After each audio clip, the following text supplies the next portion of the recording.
Before we get started, we've got another special guest that's going to be hosting today's Cartoon Conspiracy. Everyone give a warm welcome to Danny. They're going to be talking about this week's Steven Universe conspiracy. And being somebody who hasn't thought too much about chemistry since his time in high school, I never would have thought of this in a million years. So Danny, what have you got for us?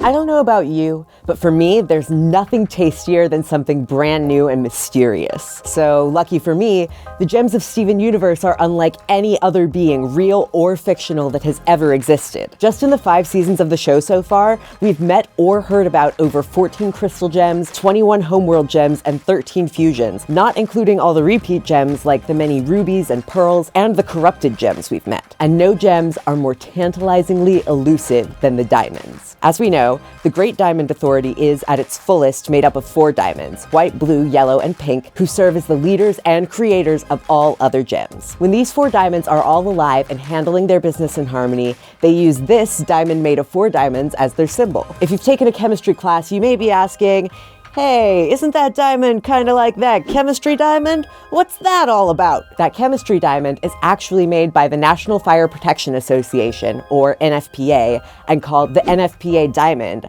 wink wink, the Nfpa 704, or the Fire Diamond, wink wink wink wink wink.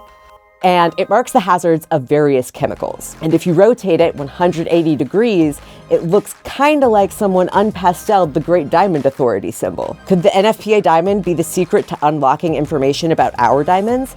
And what does that mean for White Diamond? I'm Danny with Channel Frederator, and let's find out.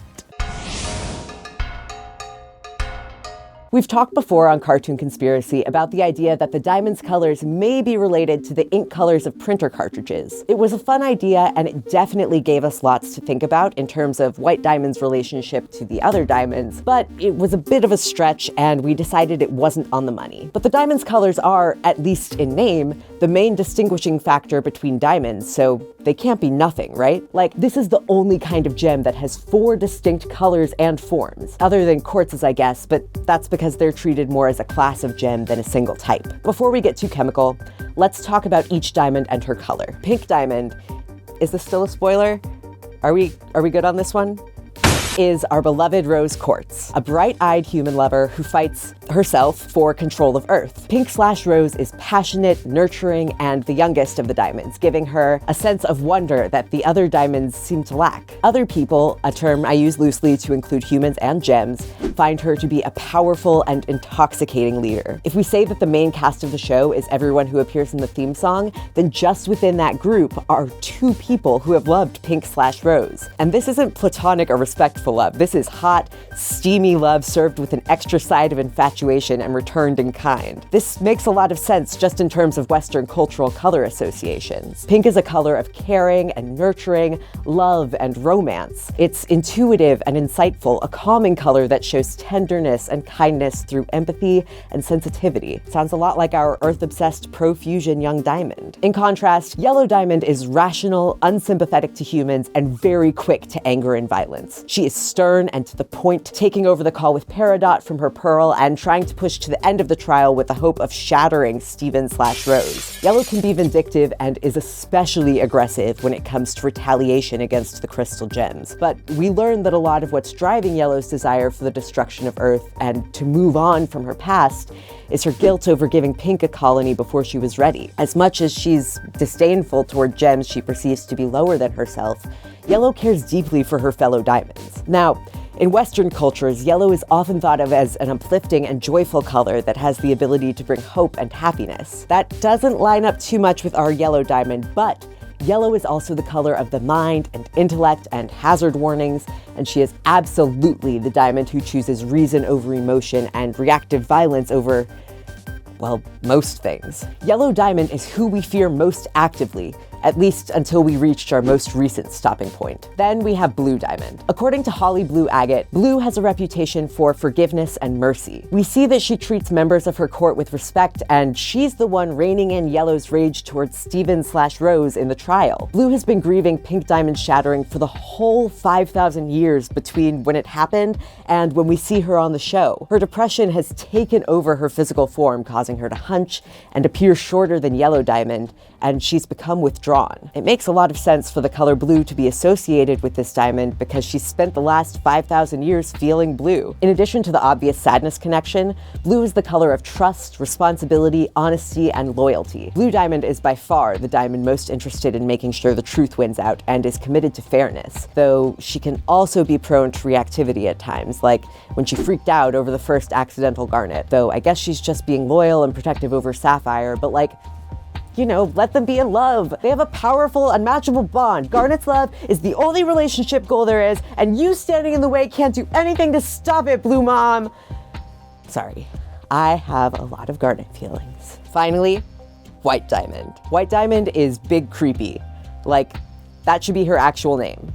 And it is now. She's the largest and oldest of the diamonds. Everyone is afraid of her, including Blue Diamond and Yellow Diamond, who until this point have acted as the most powerful gems that exist. And that's pretty much all we know about her so far. Especially in a show that's so colorful and that has used color as a tool in building characters, like character traits, not just in creating their design. The eeriness of the few moments we get with White Diamond and the lack of color, or rather, complete saturation of it, is kind of excruciating. The color white, however, has very few negative connotations in Western cultures. It's associated with purity, new beginnings, innocence, and wholeness. However, in many other cultures, white is the color of death and mourning. And I think it's fair to say that it's totally possible that White Diamond is going to bring death in some way, especially since Rebecca Sugar loves anime, which uses the color white in a non-Western way, since it's a non-Western form, and has said that they probably intended any references to anime that people can find in their work. Okay, we have an idea of what's going on with all the diamonds and the way their colors on their own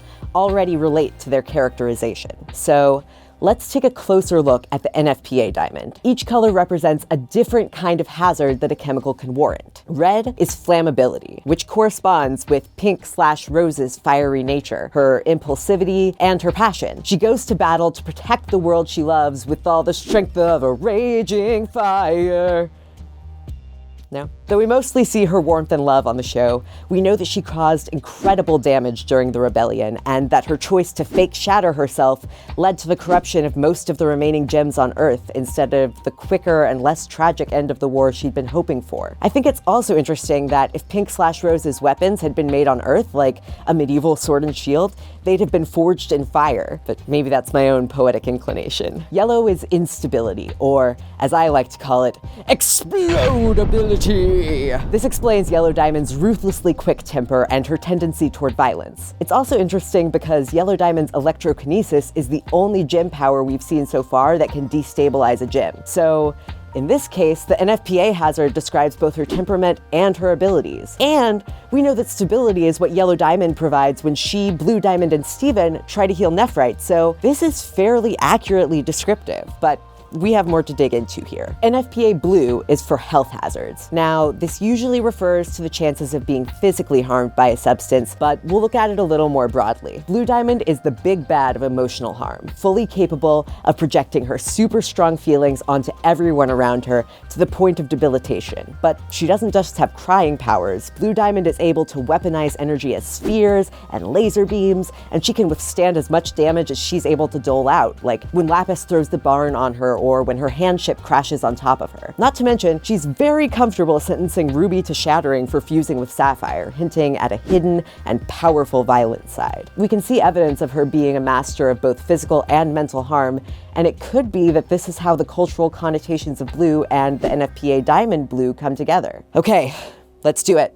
Let's talk about Big Creepy. We don't really know anything about White Diamond, but we do know that in the Nfpa Diamond, white is special hazards. These can include things like reacting dangerously and unusually with water, or causing asphyxiation. If we look at how the other diamond's colors lined up with their respective hazards, we can guess that White Diamond will be somewhat of an enigma, probably unpredictable in action, and that her powers will be beyond any that we've seen so far. We already know that she operates on her own rules, even more in a more commanding way than Pink/Rose. For example, grabbing Steven from the group, giving him a quick welcome, and sending him to Pink's room on Homeworld. And it seems like she might have the power to drain color from the world around her, based on how Homeworld looks when everyone gets there. There's been speculation about White Diamond creating the other diamonds, but maybe it's that White Diamond's powers have something to do with life and death. Obviously, gems can't suffocate, and they can't be damaged in the same way as organic life, but The mystery of their biology, or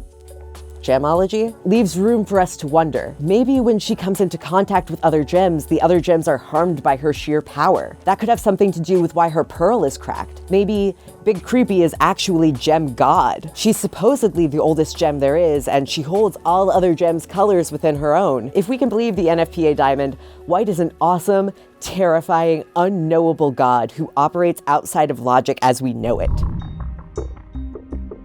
Yes, lines can be drawn between the Great Diamond Authority and the Nfpa Diamond. But there are a few reasons to be wary of this conspiracy. First, the Nfpa Diamond is a warning sign. It tells us about very particular dangers, which forces us to focus only on the negative aspects of the diamonds. This ends up happening in really specific ways that aren't totally reflective of each diamond's full character. For example, blue diamond may be super durable and have laser powers, but turning health hazards, which are usually irritation, injury, or death, into emotional hazards is a bit of a stretch. However, incapacitation is the other possible effect that can be described by the Nfpa Diamond, and that is exactly what blue diamond's strongest power does. So, one point in favor of this, but considering how well the cultural associations of the color blue make sense for her, it feels unlikely that Blue Diamond is modeled after the Nfpa blue. We've also just sort of glossed over the disparity between pink and red. Yes, pink/rose is impulsive, but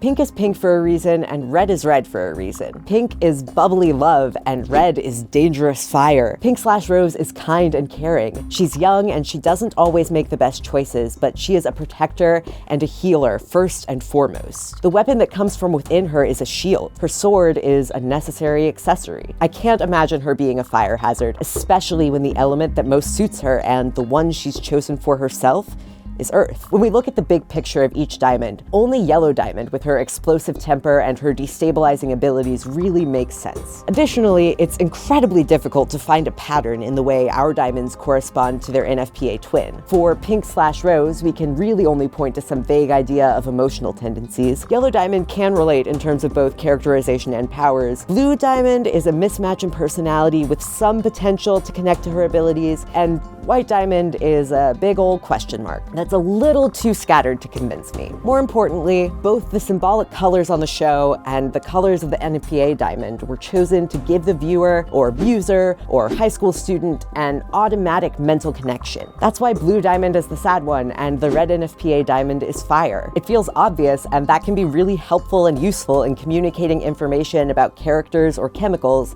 without interacting with them much. So giving the diamonds colors that cause immediate emotional reactions is probably more of a tool used to give away everything and nothing about these mysterious characters than anything else. And making sure people using chemicals can guess what kind of danger might present itself is a hugely important reason for choosing the colors they did. They being the science bosses, the top scientists, whoever is in charge of science. Ultimately, trying to prove causality with only minor instances of overlap ignores the greater reason for their correlation. Colors have meaning, and creators utilize that to add dimension and to say more using less. Whether it's chemistry or cartoons, colors can strengthen communication. All in all, I'm inclined to believe this is mostly a coincidence, so I'm giving the theory that the Great Diamond Authority symbol is based on the Nfpa diamond, and that each diamond is influenced by the corresponding chemical hazard 3 colorless cracked pearls out of 5, for giving me more reasons to be afraid of white diamond, but not giving me the concrete answers and evidence I crave. But what do you think? Is there another way the Nfpa diamond could be related to the diamonds of Homeworld? Do you have other theories about the diamonds and their colors? Do you have a better nickname for white diamond than Big Creepy? Let us know in the comments section below, or give recommendations for future episodes of Cartoon Conspiracy. And if you liked me, that's the place to tell us. If you enjoyed this video, make sure to hit like and subscribe for more awesome content from the Channel Frederator team. Plus, you gotta hit that bell icon to join our notification squad so you can know all the stuff. Once again, I'm Danny, and you'd better never forget, Frederator loves you.